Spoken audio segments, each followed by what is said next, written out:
how do we diagnose shoulder pain problems, issues with your shoulder, right? So like, how do we overall diagnose shoulder pathology?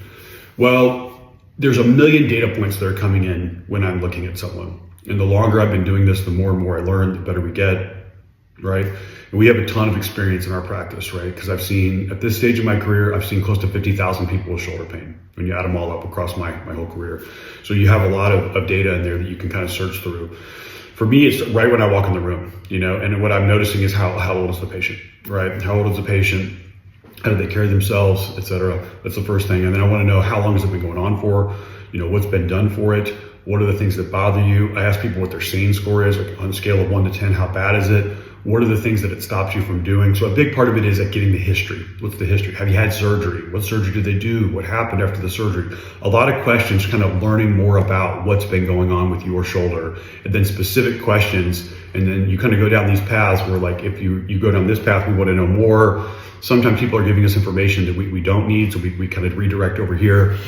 And that typically takes us about 3 to 5 minutes. Some people it takes 30 minutes. Some people it takes 1. It just depends on the problem and the complexity of what's going on, and also how much people like to talk.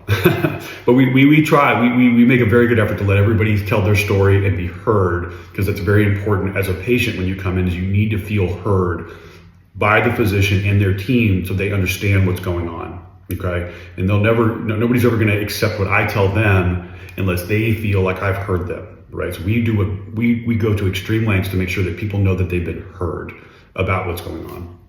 So we've heard you, we've asked what we need to know, now we examine you.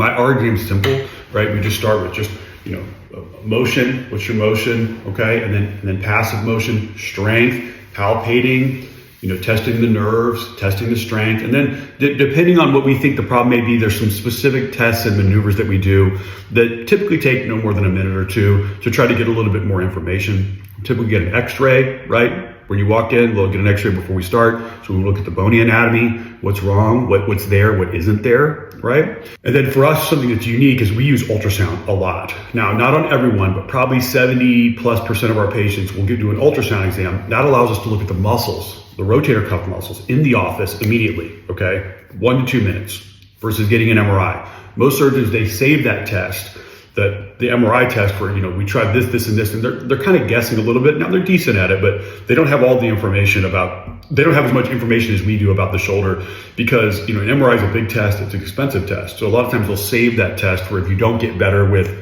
the baseline stuff, and then let's go deeper. For us, we do it immediately because an ultrasound exam takes 1 to 2 minutes. It costs less than $100. You're just sitting in the chair, it's right there. So we just do it. We have these portable machines, and I've trained my team to be able to do this as well, so they can get the information to me too. And so we use ultrasound to look at the cuff, which is really unique and incredibly valuable to use a patient in a million ways. And so once we get all that information, we can hone in pretty quickly on what the issue is, especially because we just see so many shoulders, right? And then we talk about what are we gonna do? But the first step is getting the information. Now, there's some patients where the x-ray, the history, the physical, the ultrasound is not enough data for us, and so we want to get an MRI. And we do that, like for things like mostly labral tears, like labral tears in the shoulder. Occasionally I'll get an MRI of people's neck because I think that maybe they have a pinched nerve in their neck that's causing some of the pain in their shoulder. And I'll also occasionally get nerve studies where I think that may be a nerve problem.